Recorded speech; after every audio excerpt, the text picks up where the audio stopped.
Olá, pessoal! Sejam bem-vindos para essa aula da disciplina de Química Geral Experimental. Nessa aula, nós vamos começar a ver como fazer um relatório de experimentos. Esses experimentos são relacionados às atividades didáticas do Laboratório de Química Geral. Bem, inicialmente, por que devemos fazer relatórios? Os relatórios científicos são o meio principal para avaliar uma prática de laboratório. E eles relatam as atividades desenvolvidas no laboratório de ensino, os resultados obtidos, a discussão e as conclusões do experimento.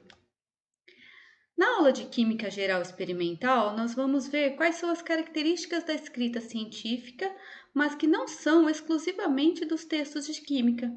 Esse material ou essa aula, ela poderá ser útil também a estudantes de outras áreas.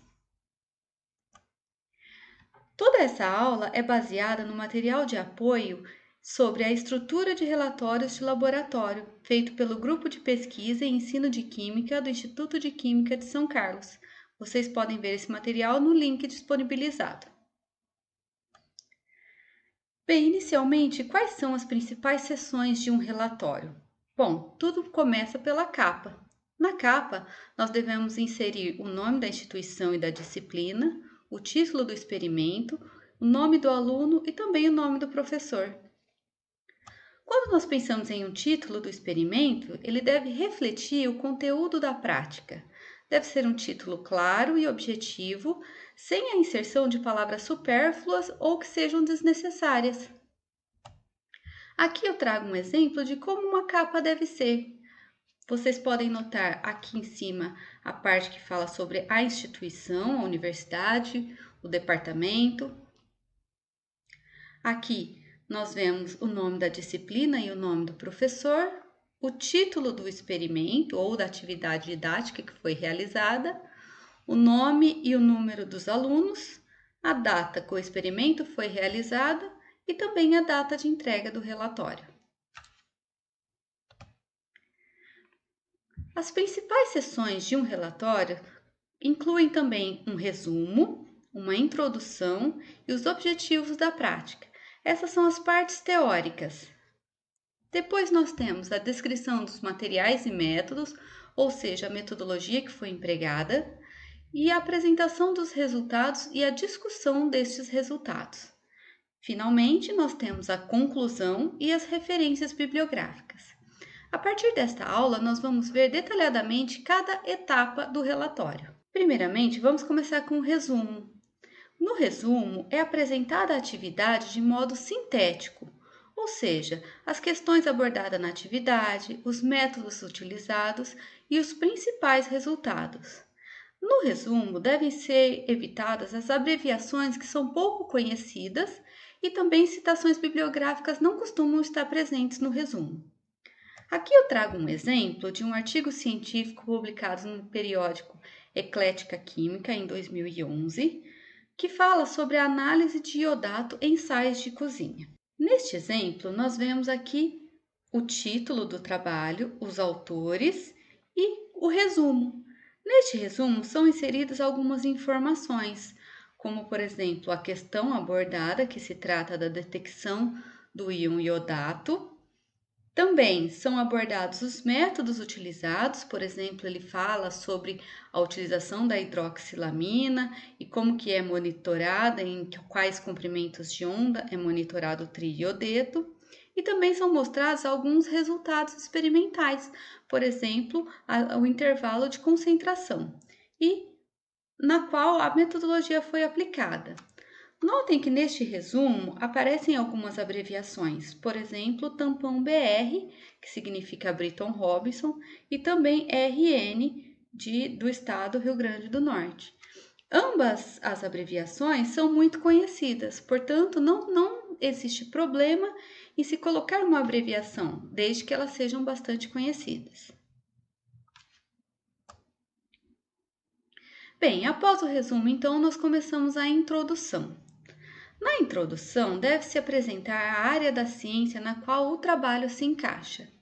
É importante contextualizar o tema com o que a literatura diz a respeito. Quando dizemos literatura, diz respeito à literatura científica, artigos científicos, livros, e também deve-se justificar a importância do trabalho realizado. Deve-se ficar atento para não incluir informações excessivas. É muito importante que não se copie diretamente o que está escrito em livros, artigos, apostilas, pois se houver cópia sem que haja a devida citação, isso configura como plágio. Na introdução, deve-se limitar ao assunto abordado, buscando sempre nunca fugir do assunto. E, como já é explicado, a importância das referências bibliográficas. Bem, então vamos ver as partes de uma introdução um pouco mais detalhadas. Na primeira parte, nós devemos fazer uma revisão da literatura sobre a substância ou material utilizado ou obtido. Nessa etapa, devem ser inseridas as características químicas que estão relatadas na literatura, a importância e também as aplicações. Utilizando o exemplo, então, do artigo da eclética química, eu coloquei aqui um parágrafo que mostra os aspectos sobre a amostra analisada. Neste parágrafo, nós vemos algumas explicações a respeito do iodeto, também os aspectos relacionados à Organização Mundial da Saúde, informações advindas da literatura, como, por exemplo, a faixa de concentração e como que é controlado oficialmente. Notem que existe a citação bibliográfica. Na introdução, deve-se também inserir uma justificativa, ou seja, a importância do trabalho realizado. Por que esse trabalho foi realizado? Qual a importância dele? E pode-se utilizar como base as informações que foram fornecidas no parágrafo anterior. Por exemplo, nesse trabalho da eclética química, nós vemos aqui a justificativa do porquê se determinar essa substância. Então, os autores dizem que agentes redutores e oxidantes têm a possibilidade de interagir com o iodo e iodeto. Então, são explicados todo o porquê de se determinar essa substância. Então, justifica-se o porquê do experimento. Também devem ser inseridos aspectos sobre a técnica ou a metodologia utilizada. Nessa etapa, pode-se falar sobre o histórico, a importância e as vantagens da metodologia, quais são as dificuldades e limitações do método utilizado, alguns exemplos de aplicações do método para outras substâncias e também outras informações relevantes para a compreensão desse experimento. Neste exemplo, nós vemos que os autores, eles dizem quais são as técnicas geralmente utilizadas, por exemplo, por titulação. Depois eles falam outras técnicas que são utilizadas para a detecção da substância por espectrofotometria, cromatografia, líquida, iônica, eletroquímica, todos baseados na literatura. E por fim, ele fala sobre a metodologia dele em um parágrafo curto que descreve as melhores condições para determinação utilizando a metodologia aplicada no trabalho. Algo interessante de se colocar em uma introdução são figuras. As figuras contendo estruturas químicas podem ilustrar melhor um experimento ou a teoria do experimento, e nós vemos aqui um exemplo, né, quando fala sobre a quitina e quitosana. Então, são inseridas as figuras relacionadas com a estrutura química. Lembrando que sempre quando se faz a utilização de figuras, devem ser inseridas as legendas das figuras, que descreve de modo sucinto a figura inserida. Os objetivos de uma prática podem ser descritos de diferentes maneiras. Uma delas é de modo que os objetivos estejam inseridos na introdução, sendo o último parágrafo deste tópico. Nesse caso, pode-se utilizar o termo objetivo no parágrafo para destacar, como vemos nesse exemplo, em que diz que o objetivo deste trabalho foi e se descreve o objetivo. Ou pode ser de um modo mais implícito, como nesse caso, em que os autores utilizaram os termos o presente trabalho descreve e então coloca quais são os objetivos do trabalho. Uma segunda maneira é colocar os objetivos como um novo tópico do relatório, usando o termo objetivos como título do tópico, como vemos neste exemplo. Aqui temos o título do tópico e então é descrito o objetivo. Quando são vários e diferentes objetivos, pode-se separar como o objetivo geral, que descreve de modo mais generalizado, e os objetivos específicos, que detalham cada um dos objetivos conforme descrito nesse exemplo. Após os objetivos, nós entramos na parte sobre os materiais e métodos, que é denominado também de parte experimental. Essa é uma das principais seções do relatório, uma vez que é necessário um detalhamento dos materiais utilizados e dos procedimentos adotados. A finalidade desta seção é proporcionar ao leitor a capacidade de entender como que o experimento foi desenvolvido e também de reproduzir tal experimento. De modo a manter mais organizado, esta seção pode ser subdividida em subtópicos. Esses tópicos podem ser reagentes e soluções, em que mostra-se o nome, a procedência e a concentração de soluções e também das amostras. O subtópico equipamentos, em que se mostra o nome e o modelo dos equipamentos e materiais utilizados. E a metodologia, na qual se descreve os procedimentos experimentais que foram adotados e também os tratamentos estatísticos que foram realizados. Um pouco mais detalhada a seção sobre reagentes e soluções, nessa etapa, como nós podemos ver neste exemplo, são mostrados os nomes dos reagentes, bem como a marca destes reagentes.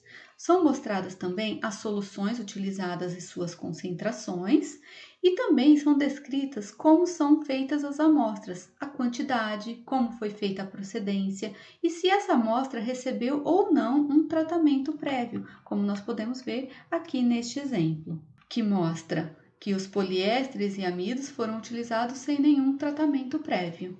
No subtópico equipamentos, deve-se descrever todos os materiais utilizados, incluindo a marca e o número do modelo dos equipamentos. Neste exemplo, nós podemos ver que os autores utilizaram o espectrofotômetro e eles descrevem qual é o modelo e a marca.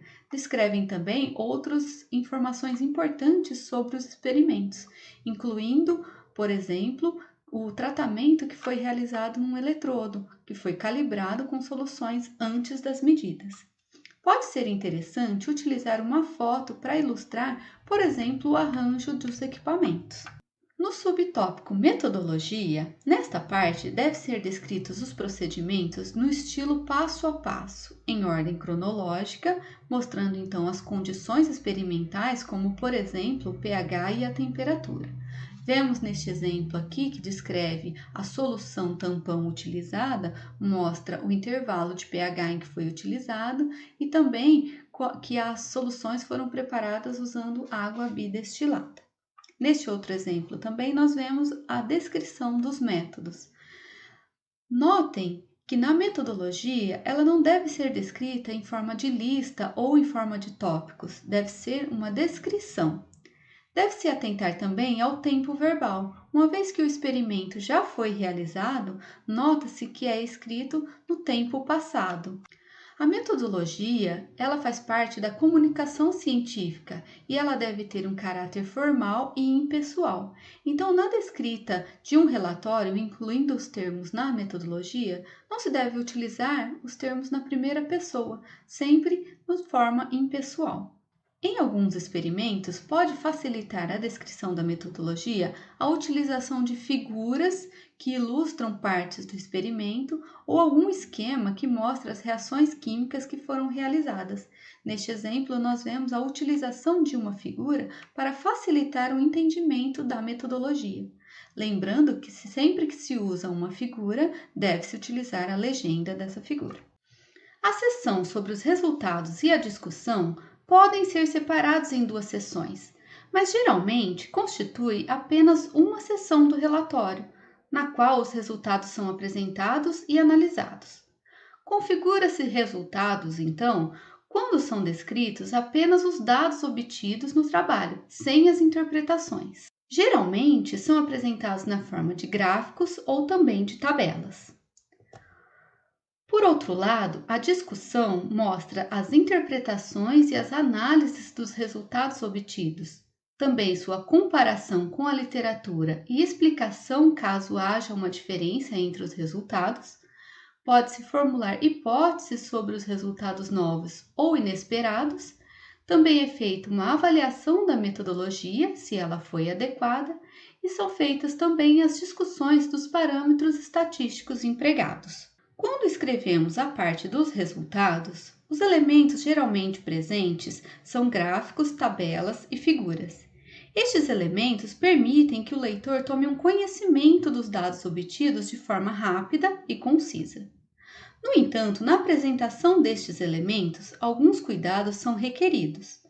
Por exemplo, cada figura, tabela ou gráfico, qualquer elemento que esteja presente, deve ser citado no corpo do texto.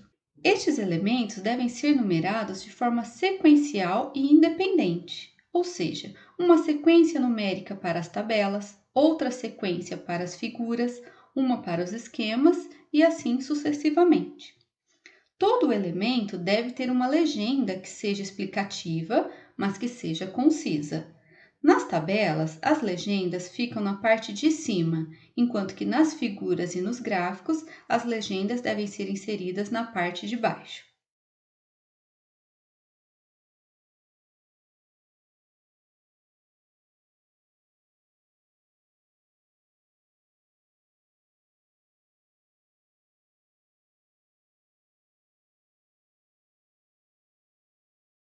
Nos gráficos, os eixos x e y devem ter as suas unidades e, se usar uma abreviatura que não seja comum, esta deve ser explicada ou no rodapé ou na legenda da figura. Vamos ver este exemplo de figura. Aqui nós temos uma figura na qual ela é citada no corpo do texto e é então explicado o conteúdo da figura. Nós vemos os eixos x e y com as escalas correspondentes e também com as unidades, o número da figura e a legenda explicativa na parte de baixo. Nota-se que nesta legenda há a descrição da abreviatura que está presente na figura. Neste exemplo de tabela, nós vemos a citação da tabela no corpo do texto. Aqui temos o número da tabela e a sua legenda explicativa na parte de cima. E também vemos aqui as indicações das unidades correspondentes aos termos presentes na tabela. Até aqui, nós vimos a apresentação dos resultados. Na sequência, nós vamos ver um exemplo de discussão de resultados. Neste exemplo, nós podemos ver aqui a figura, na qual já foi adequadamente apresentada, com legenda, eixos x e y, o número da figura e a sua citação no corpo do texto. A seguir, é feita a interpretação dos dados referentes a essa figura. Qual é essa interpretação? Qual é a relação dos dados com a literatura? Concorda ou discorda? Também, qual a hipótese levantada se os dados diferem daqueles relatados pela literatura? Todos esses aspectos são descritos na discussão dos resultados. Além disso, ainda na discussão dos resultados, são apresentados os tratamentos estatísticos empregados. Neste exemplo, os autores desenvolveram uma metodologia para a determinação de um composto e compararam com outra técnica, usando testes estatísticos que são descritos e discutidos. E vemos também aqui a comparação com a literatura. Finalmente, nós chegamos às conclusões. Como que o próprio nome diz, apenas as conclusões principais do trabalho são descritas resumidamente. Nesta seção, os dados obtidos não são apresentados novamente, mas pode-se sugerir aplicações ou indicações para trabalhos futuros. Neste exemplo, nós vemos que a conclusão pode ser feita em apenas um parágrafo. No final do relatório, são então inseridas as referências bibliográficas. Aqui nós vemos a diferença entre referência bibliográfica, que é a representação dos documentos efetivamente citados no trabalho, e a bibliografia, que é uma lista de obras sugeridas ou lidas, mas não citadas no trabalho. As referências bibliográficas são importantes por 3 razões principais. A primeira é uma questão de ética, pois deve-se citar o autor responsável por uma informação que não seja sua. A segunda razão é para que o leitor possa buscar o trabalho original cuja parte foi citada no seu texto. E, finalmente, para que o autor se resguarde da responsabilidade caso uma informação de outro trabalho esteja eventualmente equivocada. As referências bibliográficas são apresentadas segundo as normas estabelecidas pela instituição. No nosso caso, nós vamos utilizar as normas da ABNT, na qual pode-se utilizar uma numeração decimal sequenciada, que é o sistema de citação numérica, ou também pode-se utilizar a ordem alfabética, que se baseia no sistema de citação autor-data. De modo resumido, quais são os tipos de citações? Existem aquelas citações que são utilizadas para contextualizar o trabalho e geralmente elas são inseridas na seção Introdução. Também existem aquelas que demonstram como que a metodologia utilizada já foi comprovada na literatura, e essas referências são encontradas na seção Materiais e Métodos. Também existem as citações que explicam os resultados e comparam os dados obtidos, e estas são inseridas principalmente na seção Resultados e Discussão. E existem também as citações de trabalhos com resultados diferentes. Estas podem mostrar que novos testes são necessários ou que o resultado obtido é inovador. Estas citações são geralmente observadas na seção Resultados e Discussão, mas também podem ser apresentadas na seção Introdução como justificativa. Aqui eu trago alguns exemplos de referências bibliográficas nas normas ABNT para citação, por exemplo, de artigos, de periódicos, também de um livro como um todo e de capítulos de livros. Então, nós vemos que cada um tem uma sistemática de inserção da referência bibliográfica. Existem muitas outras ainda, como, por exemplo, teses, artigos de jornal, páginas da internet, e cada uma tem a sua forma de ser representada de acordo com as normas da ABNT, por exemplo. Para facilitar essa parte de bibliografia e referências, existem aplicativos de gerenciamento de referências e citações. Aqui eu trago alguns exemplos que são o Mendeley, o EndNote e o Sotero, mas existem muitos outros. Facilitam muito a inserção das referências no corpo do texto e depois a lista no final do trabalho. Vale muito a pena pesquisar sobre esses aplicativos e ver qual se encaixa melhor nas suas necessidades.